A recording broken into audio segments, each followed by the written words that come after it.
Karena sekarang di Cilegon ya tinggal nunjukin KTP saja kalau sakit gitu loh. Udah nunjukin aja itu. Kalau misalnya udah langsung. Alhamdulillah Kota Cilegon sudah baik, dan bukan berarti baik itu baik segalanya. Perlu ada kekurangan, perlu ada peningkatan. Dan tugas pemerintahan daerah hari ini untuk memperbaiki. Yang sudah bagus saya kira diteruskan, yang belum mari kita perbaiki bersama-sama. Cilegon ini memang dari dulunya terkenal dengan daerah industri, dan maka perlu ada pelatihan atau pengembangan SDM itu di samping otaknya diisi pendidikan-pendidikan yang lebih tinggi, gitu kan? Kedua juga dengan skill-skill yang saya kira itu harus seimbang lah.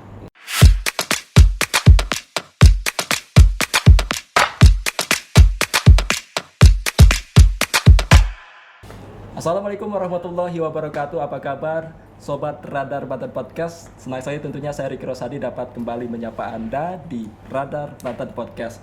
Senang sekali tentunya karena pada hari ini saya sudah bersama Wakil Ketua DPRD Kota Cilegon, Pak Haji Hasbi Siddiq. Assalamualaikum Pak. Waalaikumsalam warahmatullahi wabarakatuh.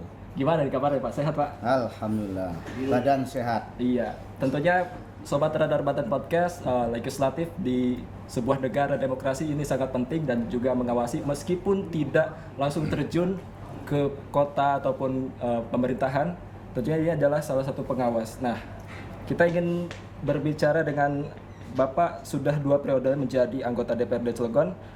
Bagaimana nih Pak perkembangan di kota Cilegon sendiri? Ya alhamdulillah memang saya sudah 2 periode dari tahun 2014, 2019 menuju 2024. Iya. Saya kira saya mengikuti sebelum jadi anggota DPRD, saya mengikuti bagaimana kondisi kota Cilegon. Saya dari wali kota pertama, kedua, ketiga juga mengikuti, dan wali kota kedua, ketiga alhamdulillah sudah jadi anggota DPRD. Ya tentu selepas dari Provinsi Banten memerdekakan diri begitu ya, daerah otonom, ya perkembangan Cilegon luar biasa. Dalam waktu yang maksud saya saat masih di Kabupaten Serang, kita kondisi Cilegon ya biasa-biasa saja. Sekarang alhamdulillah setelah melepaskan diri dari Kabupaten Serang, Cilegon seperti yang Anda lihat hari ini. Ya tentu hal-hal yang kurang itu saya kira wajar, karena ini kan proses alamiah, ada yang diperbaharui, ada yang juga yang rusak. Tetapi secara umum ya kota Cilegon sudah lebih baik lah daripada waktu masih bersama dengan Kabupaten Serang. Kalau kita bicara tentang pembangunan ini mungkin tidak hanya secara aset fisik apapun yang lainnya. Nah, kalau menurut Bapak ini untuk pembangunan sendiri, apakah ini hanya untuk fisik pembangunan kantor-kantor, gedung-gedung dan lainnya, atau ada hal yang lain yang mungkin dicoba untuk dibangun di kota Cilegon ini? Ya dua-duanya penting. Ya. Dari wali kota pertama kedua itu kan proses pembangunan, karena memang Cilegon ini perlu ada pembangunan luar biasa dari gedung-gedung infrastruktur yang lain. Hari ini ya kita ada 2 itu, maksudnya pembangunan fisik juga pembangunan sumber daya. Nah, wali kota sekarang kan lebih menitik beratkan kepada bagaimana SDM kota Cilegon itu IPM-nya menaik, sehingga ada program-program wali kota yang luar biasa, ada beasiswa full sarjana. Ini memang tidak seperti makan sapi, atau tidak seperti kita membangun infrastruktur, jalan kelihatan dari lubang, ditutup, diaspal langsung hitam. Tapi pengembangan SDM itu akan kita lihat tahun, 2 tahun, 3 tahun, 4 tahun, 5 tahun ke depan bagaimana SDM kota Cilegon. Artinya dari wali kota, pemimpin daerah sebelumnya juga menyempurnakan apa kekurangan yang kira-kira untuk kota Cilegon. Jadi memang dua-duanya harus jalan, dan kita IPM-nya meningkat, kesehatannya, pendidikan, dan daya beli masyarakat. Itu, Ricky. Pembangunan sumber daya manusia untuk sejauh ini apa saja yang sudah selain dari beasiswa itu, apakah ada hal yang lain yang sudah diperjuangkan oleh kota Cilegon untuk bisa memberdayakan warga-warga Cilegon itu? Ya, itu udah pasti. Salah satu berdirinya kota Cilegon artinya ingin memelihara, ingin bagaimana kota ini, Cilegon ini bisa mandiri, baik secara keahlian atau untuk mengelola kota Cilegon sendiri. Di pemerintah kota Cilegon, pembangunan sumber daya manusia saya kira banyak. Tadi dari yang disebut sekarang ada beasiswa dinas pendidikan, ya tentu di dinas tenaga kerja. Iya. Ada BRK untuk meningkatkan skill masyarakat Kota Cilegon, yang itu link and match dengan industri-industri yang ada di Kota Cilegon. Pelatihan yang produktif untuk bagaimana setelah selesai itu paling tidak bisa diterapkan kepada pabrik, kepada perusahaan yang Cilegon ini memang dari dulunya terkenal dengan daerah industri.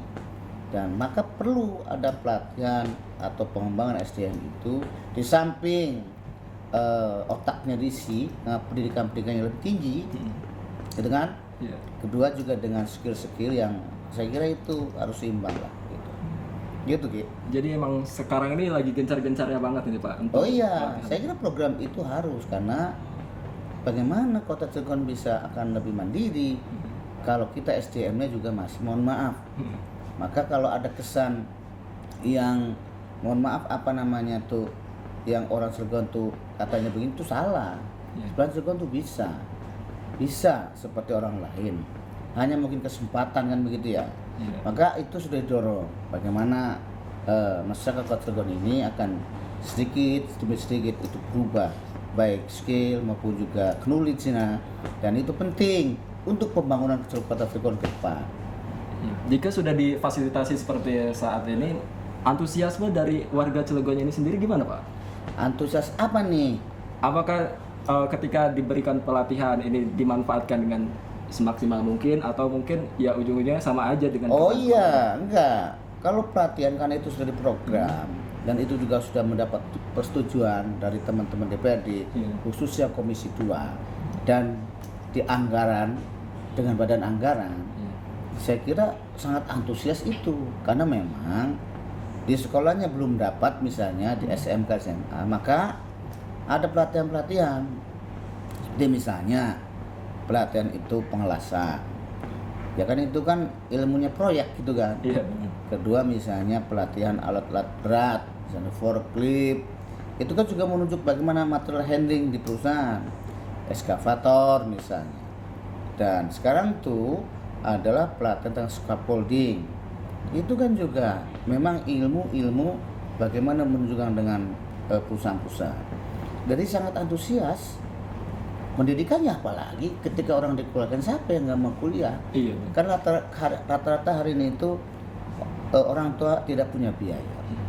Maka pemerintah hari ini sudah jauh berpikir lebih maju ke depan, bagaimana anak-anak Cilegon ini bisa selangkah dengan cara dibiaya. Yang penting anak itu IPK-nya yang turun, biasanya orang yang punya prestasi, orang yang memang secara ekonomi kurang tapi ingin, semua itu menjadi suatu persyaratan. Dan pemerintah hadir, sudah berapa ribu yang dikuliahkan baik di negeri maupun swasta yang ada di Provinsi Banten. Saya kira begitu gitu. Jadi pemerintah saat ini sudah hadir untuk pengembangan sumber daya manusia. Oh iya, hari ini kita hadir. Dulu hadir ya, hari ini ditambahkan. Tambah lagi. Iya. Dulu misalnya tidak ada biaya full sarjana, sekarang ada. Artinya pengembangan SDM itu kan bertahap betul. Kalau dulu misalnya karena kita ini sedang harus membangun, ya begitu melepaskan dari Serang kan misalnya kantor aja nggak punya, masih ngontrak gitu kan. Maka kewajiban pemerintah ya staf demi staf itu membangun. Dan sekarang sudah alhamdulillah tuh ada misalnya kantor yang representatif gitu ya, misalnya para OPD-nya, para dinas nggak jauh-jauh, itu kan sebagai bentuk kota. Nah sekarang tentu masih ada juga perlu misalnya pemeliharaan gedung-gedung, harus diakui itu, karena membuat gedung, membuat jalan ya cepat begitu ya. Tetapi kan karena ini proses alami, jalan dipakai, gedung kena air, kena hujan, kena panas, Maka sekarang tinggal pemeliharaan. Nah, selanjutnya adalah anggaran yang difokuskan bagaimana peningkatan SDM Kota Cilegon ini supaya lebih maju. Begitu. Jadi pemerintah sudah memfasilitasi dan masyarakat juga menyambut dengan antusias yang positif. Hari ini kita barusan makanya ini baru rapat paripurna tadi sosialisasi pembangunan itu disampaikan bahwa beginilah programnya. Tentang kesehatan misalnya sekarang udah UHC-nya luar biasa. Itu kan juga program yang baik. Karena sekarang di Cilegon ya tinggal nunjukin KTP saja kalau sakit gitu loh. Udah nunjukin aja itu. Kalau misalnya udah langsung, karena memang udah tinggi UHC-nya. Dan saya kira ini memang harus diperjuangkan. Dulu tidak begini, ya sekarang disempurnakan. Saya tidak pernah menjelekkan misalnya pemerintahan yang dulu tuh enggak. Tapi yang namanya pemerintah itu ada plus minusnya. Yang dulu begini disempurnakan. Ya, begitulah kira-kira sebuah lanjutan pembangunan di Kota Cilegon. Iya, kalau tadi kita berbicara tentang pelaksanaannya mungkin Pak. Nah, sekarang kita pengen lebih tahu lagi peran daripada DPRD sendiri dalam mengawasi atau pelaksanaan. Peran dari DPRD ini dalam pembangunan kota ini gimana Pak? Iya, berdasarkan Undang-Undang 23, ya namanya pemerintah daerah itu kan wali kota dengan DPRD. Apa yang tidak persetujuan DPRD? Jadi DPRD itu kelihatannya saja seolah-olah seperti apa yang orang melihat. Tapi semua kegiatan yang ada di Kota Cilegon itu harus persetujuan DPRD. Artinya, ya DPRD itu sangat penting sekali bagi pemerintahan. Karena kedudukannya juga sebagai mitra. Iya. Apa sekali lagi, apa kegiatan apa yang di Cilegon ini kalau tidak persetujuan DPRD? Mau misalnya full biaya full saja, kalau kita tidak setuju. Misalnya dengan pertimbangannya kan juga bisa. Gitu ya. Kedua, kita kan juga punya tugas waktu DPRD, itu ya. Ya 3 itu, baik kita membuat anggaran, membahas anggaran untuk keperluan Kota Cilegon, baik reguler dan perubahan. Bagaimana juga kita membuat peraturan daerah, dan hari ini kita buktikan baru selesai pembentukan 4 pansus tentang raperda, 1 usulan DPRD loh, inisiatif DPRD, dan 3 usulan eksekutif wali kota. Kita biasa. Itu kan fungsi kita. Produk kita itu sebenarnya ya bagaimana menghasilkan peraturan-peraturan ini untuk kepentingan masyarakat. Dan yang terakhir saya kira kontrol, kita berjalan biasa karena ada hak itu, kita dipilih masyarakat untuk bagaimana menyuarakan aspirasi masyarakat, dan itu sudah melekat semua.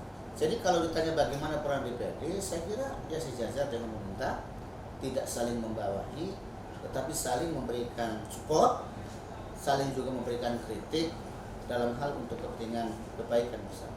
Dan ini menarik ya Pak, untuk saat ini yang sedang diperjuangkan tentang raperda yang saat tadi juga sudah dibahas. Mungkin bisa diceritakan garis besarnya Pak yang saat ini sedang diperjuangkan oleh DPR di Kota Cilegon. Ya, hari ini 4 raperda soal inisiatif DPR itu tentang misalnya usulan raperda tentang pencegahan penyakit menular dan tidak menular. Ini penting menurut Komisi 2, ini pengusulnya Komisi 2. Kenapa? Karena ini harus ditangani dengan benar. Bagaimana konsep selanjutnya harus dengan alat-alat kesehatan yang memadai, termasuk juga pelayanan memadai, puskesmas yang memadai. Maka Komisi 2 secara khusus dan secara umum anggota DPR itu mengundang perlu ini dibuat payung hukum, bagaimana Dinkes itu bisa mengacu kepada itu. Satu itu ya. Kedua misalnya dari wali kota. Tadi soal yang saya lihat itu bagaimana UMKM ini misalnya agar bersaing. Karena dulu ada perdanya perlu diperbaiki karena ada undang-undang cipta kerja, maka disempurnakan. Perda sudah diajukan. Juga ada perda yang harus disetujui oleh Dewan. Tadi sampaikan bagaimana penyertaan modal kepada Bank Jabar Banten. Ini lagi-lagi kalau DPR-nya tidak setuju misalnya dengan pertimbangan ABCD, ya kita tidak bisa ini. Tetapi kita melihat bahwa perda itu karena dibahas bersama, ya kita lihat karena ada proses diajukan, diberi tanggapan oleh pandangan fraksi masing-masing fraksi, terus juga dijawab oleh wali kota. Di situ sebenarnya bagaimana urgensinya setiap peraturan daerah yang harus dibahas bersama. Jadi prosesnya juga lumayan cukup rumit. Iya, kita kan tidak ujuk-ujuk. Kita harus pertama sebuah perda itu sebelum diajukan itu harus ada naskah akademik. Naskah akademik itu oleh para akademisi, baik universitas negeri di seluruh Indonesia. Baru nanti dia harmonisasikan dengan Kanwil. Karena narasi-narasi klausulnya itu. Setelah itu oke, nanti kalau sifatnya dari eksekutif dari diajukan, disampaikan oleh wali kota atau yang mewakili. Setelah itu baru dijawab oleh fraksi. Setelah itu setelah fraksi baru kita ada pembentukan panitia khusus. Dan ada proses setelah pansus itu ada proses bagaimana hearing dengan masyarakat yang berkepentingan. Ya kalau misalnya perlu ada sebuah konstitusi koperasi itu kan sebagai kewajaran lah, karena peraturan daerah itu harus mendekati lah. Jangan sampai peraturan daerah itu saling ini. Apalagi peraturan daerah itu tidak boleh bertentangan dengan peraturan di atasnya, maka perlu ada studi koperasi kepada misalnya perda-perda yang sudah dibuat di daerah lain. Setelah itu kita kalau sudah hearing dengan misalnya stakeholder, baru kita misalnya rapat finalisasi, baru juga disampaikan ke pimpinan, baru diparipurnakan. Setelah paripurna juga dievaluasi sifatnya oleh gubernur apa difasilitasi oleh gubernur. Saya kira panjang dan itu memerlukan waktu bisa 3 bulanan.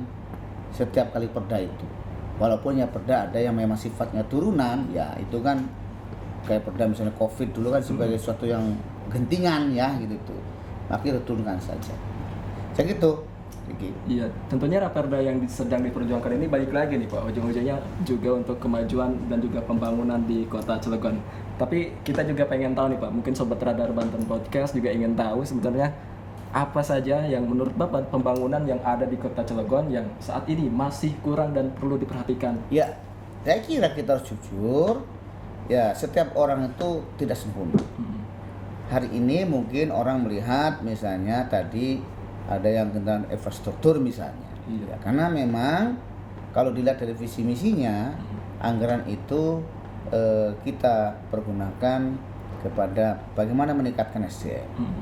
Walaupun ya tentu infrastruktur juga dikerjakan. Hal-hal yang lain ya saya kira mungkin masyarakat yang bisa menilai begitu ya. Tentu kita DPRD juga mengawasi dan DPRD juga menyampaikan. Dan memang hari ini yang paling sering kita dengar di teman-teman komisi itu bagaimana misalnya dengan tenaga kerja. Ada yang di PHK sepihak, ada yang misalnya pengangguran, dan saya kira itu yang biasa-biasa, karena tugas kita adalah bagaimana memformalisikan itu supaya berkurang, dan pemerintah harus fair juga begitu ya. Di samping hal-hal yang rutin ya adalah bagaimana jalannya pemerintah, pelanannya yang bagus begitu ya, karena hakikat pemerintah adalah melayani masyarakat. Saya kira itu tuh melihatnya. Jadi concern itu kita memang kalau kita melihat visi misinya ya tentu memang kebanyakan bagaimana meningkatkan SDM. Kalau dulu ya kita semua untuk infrastruktur pendidikannya ini. Tapi ketika PLD memerintah yang dikejar bagaimana meningkatkan SDM. Tentu dengan membuat SMP, mendirikan SMP yang dulu memang dengan sistem zonasi ini kan orang luar biasa susahnya. Orang misalnya ujiannya pakai komputer gitu, sekolahnya pakai kilometer begitu kan. Artinya itu harus relu namanya zonasi. Anak saya misalnya pakai komputer ujiannya. Begitu mau sekolah di tingkat atas tuh pakai kilometer kan. Pusing juga. Pusing. Maka untuk melihat peluang itu, pemerintah Kota Cilegon saat ini membuat tambahan SD yang memang secara perbandingan atau ekuivalen juga perlu adanya SMP ini untuk menampung lulusan SD yang apabila ingin sekolah ke Cilegon jauh, sekolah ke Pulau Merak jauh, maka sekarang di tiap kecamatan hampir itu ada. Grogol sudah ada, Bakti Gerem 2 1, di Tegalwangi 1. Ya gitu ya. Jombang sudah ditambahin gitu ya, dengan Purwakarta, Jombangnya ada di SMP 13. Semua itu sekali lagi dalam rangka meningkatkan SDM masyarakat Kota Cilegon dan tentu juga penyebaran pendidikan supaya merata. Jangan orang misalnya hanya bertumpu pada sekolah, tetapi hari ini kita sekolah sudah ada semua, tinggal masyarakat yang memanfaatkan. Jangan jauh-jauh lah, sama juga sekolah negeri begitu kan, tidak misalnya cukup dengan jalan kaki atau naik motor ala kadarnya. Dulu kita, zaman kita masa kecil, kalau nggak sekolah SMP negeri 1 Cilegon atau Pulau Merang, ya udah swasta, kayak saya itu swasta, gitu ya. Karena di samping otaknya nggak nyampe, begitu ya. Karena juga mungkin ruangan terbatas.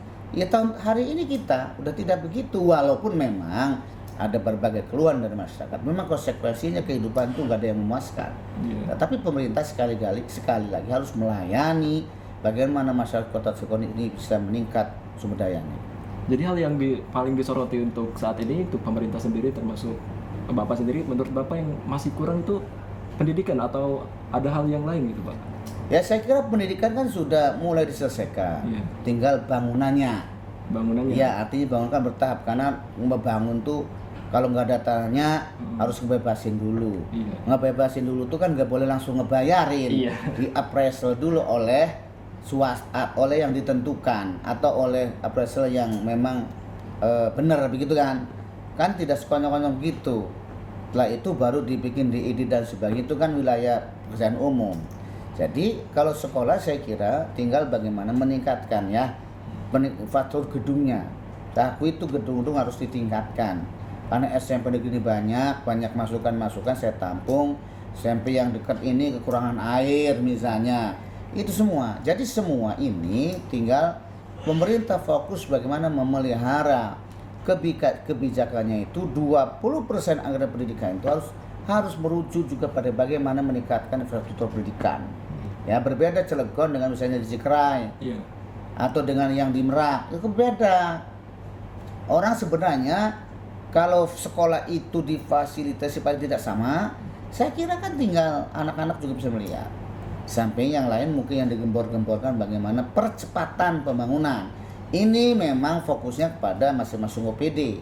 Dulu ada kemarin ada silpa yang besar, kemarin menurun. Ini tinggal soal iktikat baik dari para OPD yang anggarannya sudah ada, kecuali belum ditentukan. Ya kan?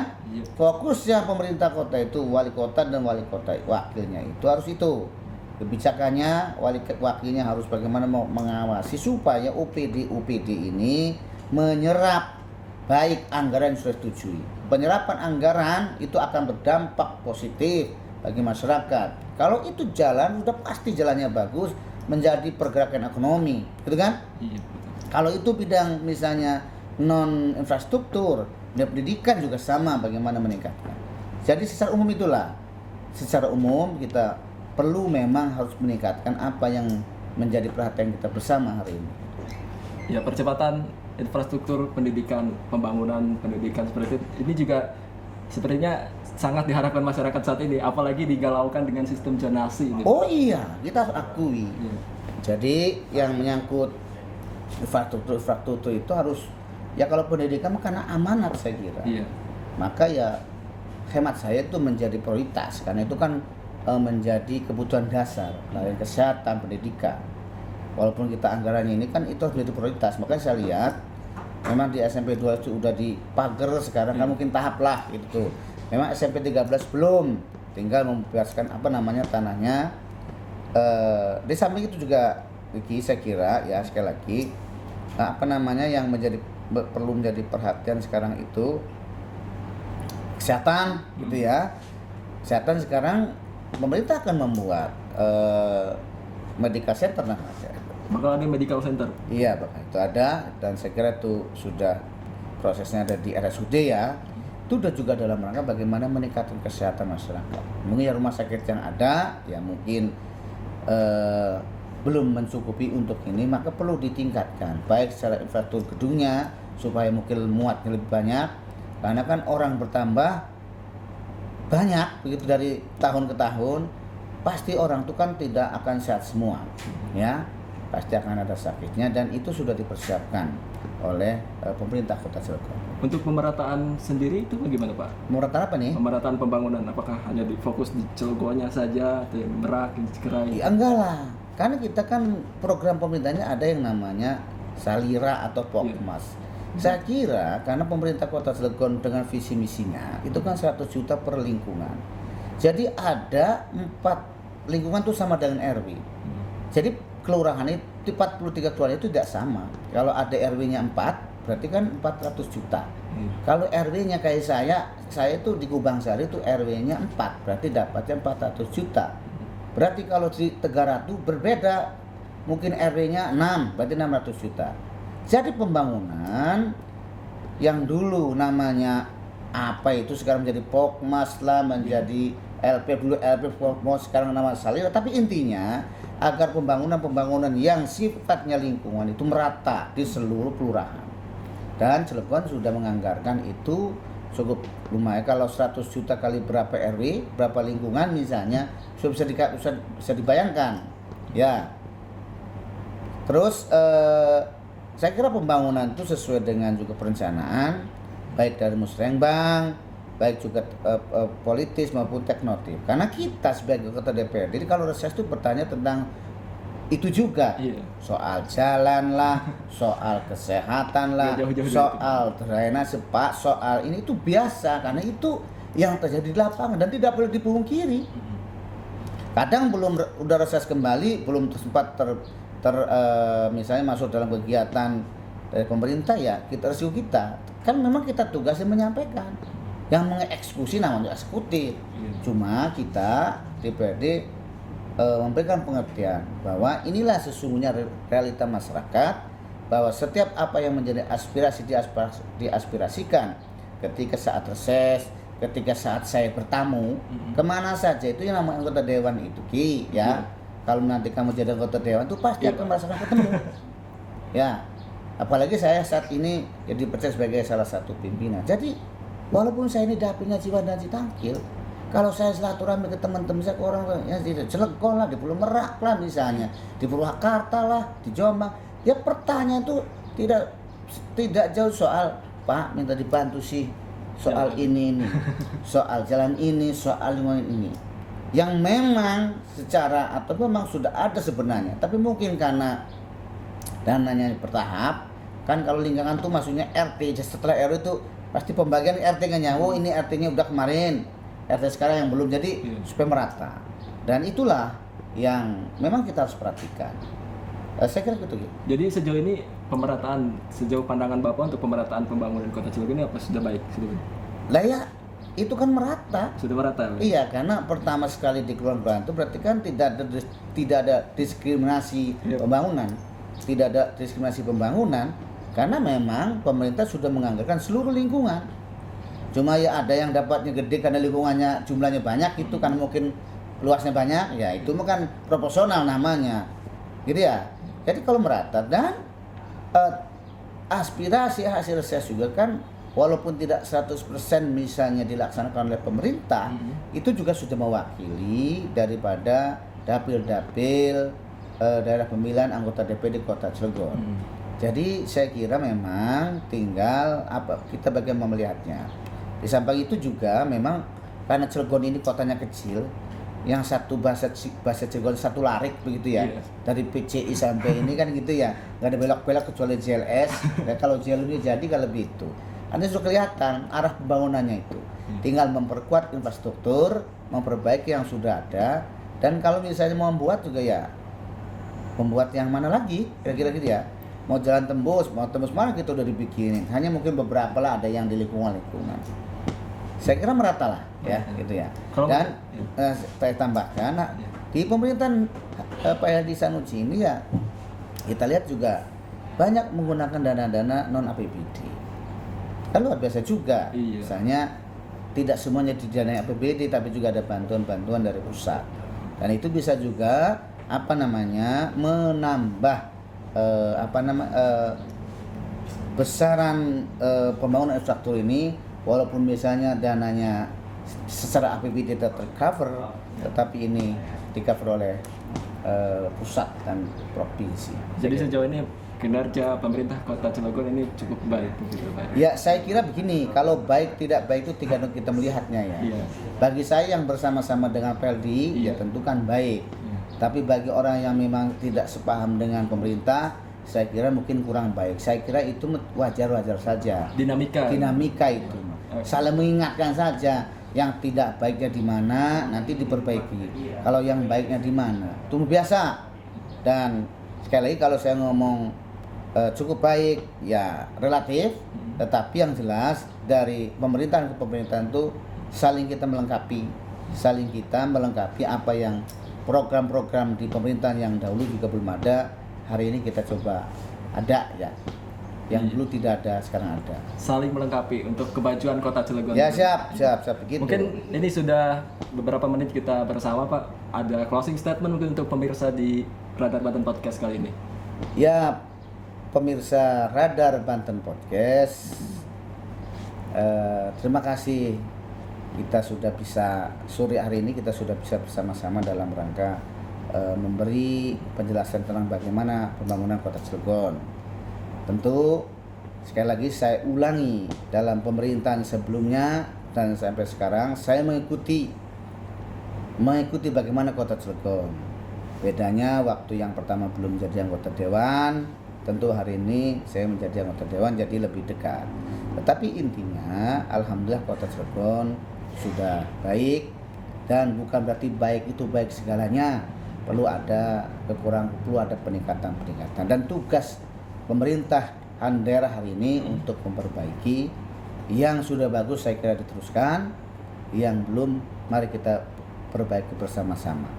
Dan kepada teman-teman UPD saya kira harus gerak cepat bagaimana penyerapan anggaran ini bisa terserap yang akan berdampak positif pada masyarakat Kota Cilegon. Saya kira itu closing statement. Iya, terima kasih Pak Hasbi. Itulah perbincangan kita penonton Sobat Radar Podcast kali ini, dan saya juga tidak lupa untuk mengingatkan kepada teman-teman Sobat Radar Podcast untuk like, share, dan komen Radar Banten Official. Itu saja mungkin. Terima kasih Pak Hasbi. Sama-sama lagi. Terima kasih. Wassalamualaikum warahmatullahi wabarakatuh. Waalaikumsalam warahmatullahi wabarakatuh.